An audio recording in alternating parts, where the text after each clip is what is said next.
जय हिंद स्टूडेंट्स। आज की इस वीडियो में हम बात करेंगे मल्टीपल चॉइस क्वेश्चंस की। और जो मल्टीपल चॉइस क्वेश्चन है वो आपके क्लास 10th के लिए है, चाहे आप सीबीएसई बोर्ड से हो या आप आईसीएसई बोर्ड से हो। चैप्टर हमारा फर्स्ट चैप्टर है chemical reaction and equation. That means आपका सीबीएसई बोर्ड आईसीएसई बोर्ड अपने पैटर्न चेंज किया कि जितने भी हमारे क्वेश्चंस होंगे मल्टीपल चॉइस क्वेश्चंस होंगे। तो जो हमारे पास मल्टीपल चॉइस क्वेश्चन होंगे वो किस टाइप के क्वेश्चन होंगे और उनका हम कैसे सोल्यूशन करेंगे, आइए इस वीडियो में पूरी बात समझते हैं। जो हमारे क्वेश्चंस हैं ये आपके कैसे हैं, एमसीक्यू टाइप्स हैं और हमने इसको कहां से लिया है, वो सवाल सैंपल पेपर से लिया है। चलिए हम लोग बात करते हैं क्वेश्चंस कैसे हैं और सोल्यूशन क्या है। आपका फर्स्ट क्वेश्चन यहाँ पे है, which one of the following processes involve chemical reaction. आपको इस जितनी भी प्रोसेस है दैट मीन्स 4 टर्म आपको दिए गए ABCD, इसमें आपको चेक करना है कौन सा आपका केमिकल रिएक्शन है। बेसिकली केमिकल रिएक्शन जो आपकी होती है दैट मीन्स उसको हम लोग क्या बोलते हैं, केमिकल चेंज बोलते हैं। आपको माइंड में रखना होगा जब हम किसी भी सब्सटेंस के चेंज की बात करते हैं या किसी भी मैटर के चेंज की बात करते हैं, इन केस अगर न्यू फार्मूला हो रहा है, न्यू कंपाउंड का फॉर्मेशन हो रहा है तो उसको हम लोग केमिकल चेंज बोलते हैं। बट अगर न्यू केमिकल फार्मूला का फॉर्मेशन नहीं हो रहा है, फार्मूला आपका सेम है, तो उसको क्या बोलते हैं, फिजिकल चेंज बोलते हैं। आइए सबसे पहले एक ही बात करते हैं, storing of oxygen gas under pressure in A gas cylinder. That means आपके पास क्या है, एक गैस सिलेंडर है और यहां पर आप क्या कर रहे हैं, ऑक्सीजन गैस को स्टोर कर रहे हैं। प्रेशर आप लगा रहे हैं, ऑक्सीजन गैस को क्या कर रहे हैं, स्टोर कर रहे हैं। तो क्या आपका ये कोई केमिकल चेंज है? नहीं होगा, बिकॉज यहां पर जो फार्मूला है O2 है और आपके प्रेशर करने से जो आपका O2 that means gas form में था वो इतना हो सकता है वो लिक्विड फॉर्म में कन्वर्ट हो जाएगा, बट कोई भी फार्मूला चेंज होने वाला नहीं है। इट मीन्स ये आपका क्या हो गया, फिजिकल चेंज हो गया। उसकी बात करते हैं number B, liquefaction of air. जैसे हमारी एयर में डिफरेंट टाइप्स की गैस होती हैं, O2 है, CO2 है या N2 है, ये आपके मेन कॉन्स्टिट्यूएंट होते हैं। इनको हम लिक्विफाई कर रहे हैं, तो लिक्विफाई करने पर जो फार्मूला है, जो गैसेस हैं वो ऑलरेडी उसमें प्रेजेंट होंगी, कोई भी चेंज होने वाला नहीं है। दैट मीन्स ये भी हमारा क्या है, फिजिकल चेंज है। उसके बाद हम बात करते हैं number C, keeping petrol in china dish in the open. आपके पास क्या है, एक चाइना डिश है, आपने उसमें क्या ले रखा है, पेट्रोल ले रखा है। क्या हो जाएगा भाई, आपका पेट्रोल वेपर फॉर्म में कन्वर्ट हो जाएगा। ठीक है, आपका पेट्रोल ऊपर चला जाएगा, कोई भी चेंज होने वाला नहीं है। तो that means option A, option B and option C आपके क्या हैं, फिजिकल चेंज हैं। उसके बाद हम बात करते हैं heating copper wire in the presence of air at high temperature. हमारे पास क्या है, कॉपर है और इसको हम लोग क्या कर रहे हैं, हीट कर रहे हैं। जब आप हीट करते हैं तो जो आपका कॉपर होता है वो कन्वर्ट हो जाता है कॉपर ऑक्साइड में। किसमें कन्वर्ट हो जाता है, कॉपर ऑक्साइड में कन्वर्ट हो जाता है। तो दैट मीन्स यहां पर आप देखेंगे new formula, that means new compound का फॉर्मेशन हुआ। तो जो आपका लास्ट ऑप्शन है उसी में हम क्या देखेंगे, केमिकल रिएक्शन इन्वॉल्व हो रही है। तो यहां पर ऑप्शन डी आपका क्या हो जाएगा, करेक्ट ऑप्शन हो जाएगा। या ऐसे हम समझ सकते हैं, जब किसी भी सब्सटेंस को हम लोग क्या करते हैं, या हमारे पास मेटल है, ऑक्सीजन से रिएक्ट कराते हैं, ऑक्सीजन के साथ हीट करते हैं, तो बेसिकली क्या बनता है, मेटल ऑक्साइड बनता है। और ऑक्साइड का बनना ही हमारा क्या है, एक केमिकल चेंज है, एक केमिकल रिएक्शन है। चलते हैं नेक्स्ट क्वेश्चन पे।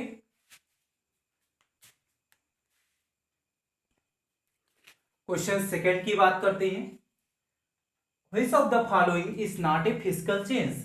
दैट मीन्स आपका क्वेश्चन सेकंड कह रहा है कि आपके पास 4 ऑप्शन है, आपको सिलेक्ट करना है कौन सा इसमें फिजिकल चेंज नहीं है।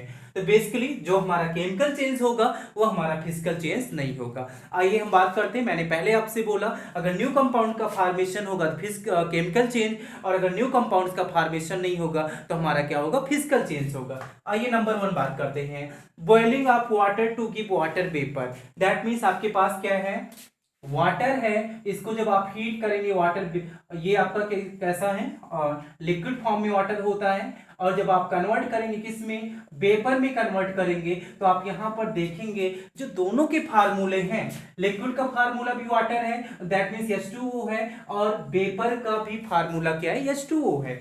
तो इट मीन्स यहाँ पे क्या समझना होगा, जो हमारे पास फार्मूले हैं वो कैसे हैं, सेम है, उसमें कोई भी चेंज नहीं हो रहा है। इट मीन्स ये आपका क्या है, फिजिकल चेंज है। दूसरी हम बात करते हैं, हम क्या कर रहे हैं, मेल्टिंग कर रहे हैं। हमारे पास क्या है, आइस है, और आइस को जब हम हीट देते हैं तो आपका वाटर में कन्वर्ट हो जाता है। इन केस में अगर आपसे बात करूं कि आइस का केमिकल फार्मूला क्या होता है तो आप H2O बोलेंगे, और वाटर का फार्मूला क्या होता है तब भी आप क्या बोलेंगे, H2O बोलेंगे। तो फार्मूला सेम है, इट मीन्स ये कैसा है, फिजिकल चेंज हो रहा है। फिर हम बात करते हैं dissolution of salt in water.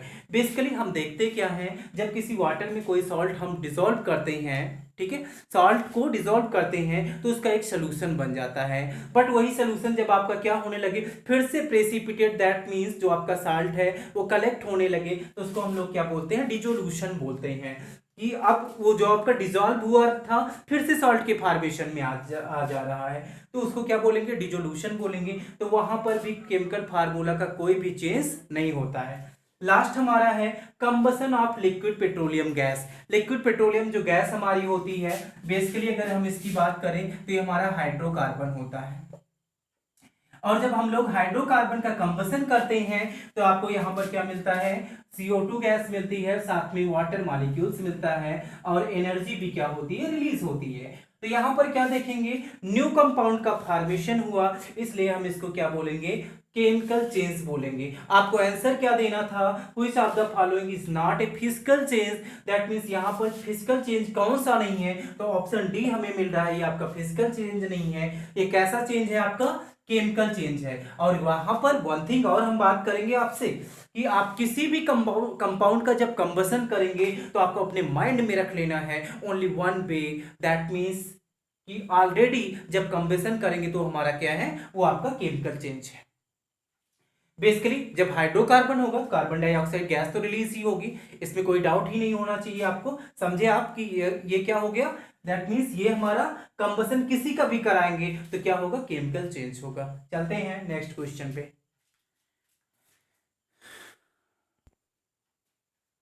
Then question third की अगर हम बात करें, in which of the following chemical equations the abbreviations represents the correct states of the reactants and products involved at reaction temperature।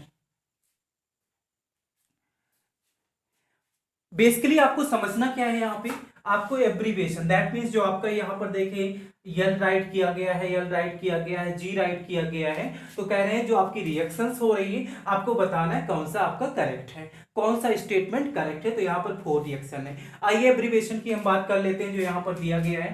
सबसे पहले ये समझ लीजिए जो आपका एल राइट किया गया है, एल का मीनिंग होता है लिक्विड, क्या होता है, लिक्विड होता है, और जी का मीनिंग क्या होता है, गैस होता है। चलिए अब इस रिएक्शन को हम चेक करेंगे कि क्या कैसे हमारा करेक्ट है, बट उसके पहले आपको मैं सिंपल टर्म बताना चाहूंगा। जो हमारे पास हाइड्रोजन गैस, हाइड्रोजन होता है वो गैस फॉर्म में होता है, किस फॉर्म में होता है, गैस फॉर्म में होता है। अगर हाइड्रोजन गैस फॉर्म में तो आपका करेक्ट है। ऑक्सीजन भी हमारी गैस फॉर्म में एग्जिस्ट करती है, तो अगर ऑक्सीजन गैस फॉर्म में है तो क्या है, करेक्ट है। और साथ में मैं आपसे बोलूं जो आपका H2O होता है, वाटर का फॉर्मेशन होता है, ये आपका लिक्विड फॉर्म में होता है। तो इन केस आपको सिलेक्ट कर लेना है, अगर ऐसा कोई ऑप्शन मिलता है दैट मीन्स आपका क्या होगा, करेक्ट होगा। चलिए पहले में हम देखते हैं जो हमारा हाइड्रोजन है ये आपका लिक्विड फॉर्म में लिया गया है, ऑक्सीजन भी लिक्विड फॉर्म में ली गई है, बट ये दोनों हमारे किस फॉर्म में होते हैं, गैस फॉर्म में होते हैं। तो फर्स्ट तो हमारा क्या हो गया, रॉन्ग हो गया। चलिए दूसरा चलते हैं, यहां पर हाइड्रोजन हमारा गैस फॉर्म में है बट ऑक्सीजन हमारी लिक्विड फॉर्म में है। अब भाई ऑक्सीजन को भी हमें क्या लेना है, लिक्विड फॉर्म में लेना है। ये भी बी ऑप्शन भी क्या हो गया, इनकरेक्ट हो गया। उसके बाद हम लोग चलते हैं थर्ड ऑप्शन देखते हैं, तो यहां पर हमारा हाइड्रोजन गैस फॉर्म में है, ऑक्सीजन गैस फॉर्म में है, और वाटर लिक्विड फॉर्म में है, तो आपका सी ऑप्शन क्या हो जाएगा, करेक्ट हो जाएगा। बट अभी बाकी है डी ऑप्शन, चेक करते हैं। ये आपका गैस फॉर्म में है, ये आपका गैस फॉर्म में है, बट यहां पर आपको ये दिखा रहे हैं कि वाटर भी क्या है, गैस फॉर्म में। तो वाटर सिंपली अगर हम रिएक्शन की बात करते हैं तो आपका लिक्विड फॉर्म में होता है। तो आपको माइंड में रखना है कि जब हम वाटर के फॉर्मेशन की बात करते हैं तो हाइड्रोजन गैस, ऑक्सीजन गैस आपस में कंबाइन करती हैं और लिक्विड फॉर्म में वाटर का फॉर्मेशन करती हैं। वाटर का आपका गैस के फॉर्म में फॉर्मेशन नहीं होता है। तो ये आपके पास सिंपल क्वेश्चन था, कुछ नहीं करना था, केवल आपको क्या चेक करना था, एब्रीविएशन, दैट मीन्स लिक्विड और गैस चेक करना था, उनकी कौन सी स्टेट स्टेबल होती है। तो हाइड्रोजन आपका लिक्विड फॉर्म में नहीं है, ऑक्सीजन लिक्विड फॉर्म में नहीं है, बट वाटर आपका क्या होता है, लिक्विड फॉर्म में होता है। तो ये ऑप्शन सी क्या हो जाएगा, करेक्ट हो जाएगा। चलते हैं नेक्स्ट क्वेश्चन पे। देन क्वेश्चन नंबर 4 में हम देखते हैं the reaction in which a substance और substances undergo change to produce new substances with new properties is called. आपको ये समझना है दैट मीन्स एक रिएक्शन हो रही है जहां पर आपके पास कुछ सब्सटेंस हैं, वो आप क्या हो रहे हैं, कुछ चेंज हो रहे हैं और चेंज करके न्यू सब्सटेंस का फॉर्मेशन कर रहे हैं with new properties.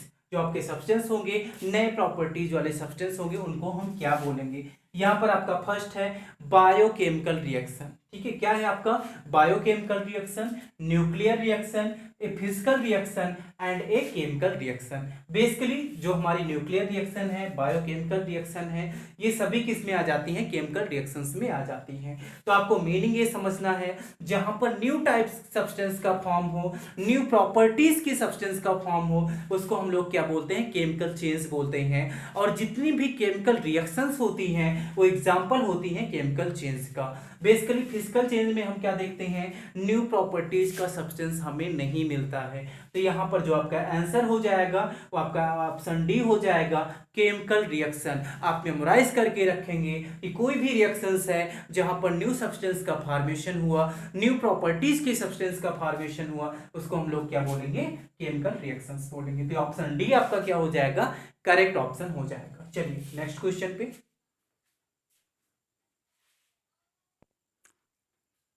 Then question number 5, which of the following conditions is necessary for a chemical reaction?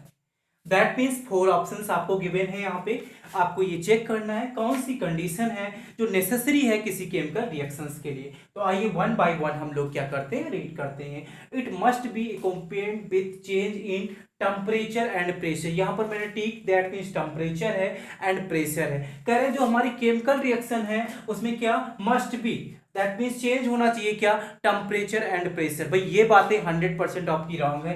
कोई जरूरत नहीं है कि कोई रिएक्शन हो रही है तो वहां पर टेम्परेचर और प्रेशर क्या हो, आपका चेंज ही हो। दूसरा है आपका at least one of the reactant must be in a fixed quantity. इसकी भी कोई मीनिंग नहीं है, ऐसा कुछ नहीं होता कि हमारा क्या हो, कोई भी रिएक्टेंट्स हमारा फिक्स्ड क्वांटिटी में हो। तो ये भी आपका ऑप्शन क्या है, इनकरेक्ट है। कोई ऑप्शन नंबर सी देखेंगे, it must follow the law of conservation of mass. Important things आपको समझना है। जब हम रिएक्शन राइट करते हैं तो हम लोग बैलेंस्ड केमिकल रिएक्शन राइट करते हैं, बिकॉज आप जानते हैं law of conservation of mass क्या कहता है कि एटम्स को ना तो हम क्रिएट कर सकते हैं और ना तो डिस्ट्रॉय कर सकते हैं। तो एटम्स को ना तो क्रिएट कर पा रहे हैं और ना तो डिस्ट्रॉय कर पा रहे हैं, इसकी मीनिंग क्या हो गई, it must follow the law of conservation of mass. ये लॉ हमारा फॉलो होता है, 100% फॉलो होता है और यही आपका क्या हो जाएगा, करेक्ट आंसर हो जाएगा ऑप्शन सी। और यहाँ पर क्या है, ऑल ऑफ द एबव। तो इसकी मीनिंग देखेंगे, भाई हमारा फर्स्ट रॉन्ग हो गया, सेकंड रॉन्ग हो गया, तो ऑल ऑफ द एबव हम कह ही नहीं सकते। तो यहाँ पर ऑप्शन सी आपका क्या हो जाएगा, करेक्ट ऑप्शन हो जाएगा कि कोई भी जो रिएक्शन होती है अगर नेसेसरी कंडीशन की हम बात करें तो आपका लॉ ऑफ कंजर्वेशन क्या करती है, फॉलो करती है। आई होप आपको समझ में आया होगा। यहाँ पर मल्टीपल चॉइस जो क्वेश्चंस हैं, नेक्स्ट वीडियो में हम मिलेंगे सेकेंड पार्ट में, वहां पर कुछ और क्वेश्चंस की हम बात करने वाले हैं। आप साथ में हमारे बने रहिए और आप मेरे चैनल पे नए हो, चैनल को सब्सक्राइब कर लीजिए, बेल आइकन को प्रेस कर दीजिए और अपने फ्रेंड्स को भी शेयर कर दीजिए। Thank you for watching.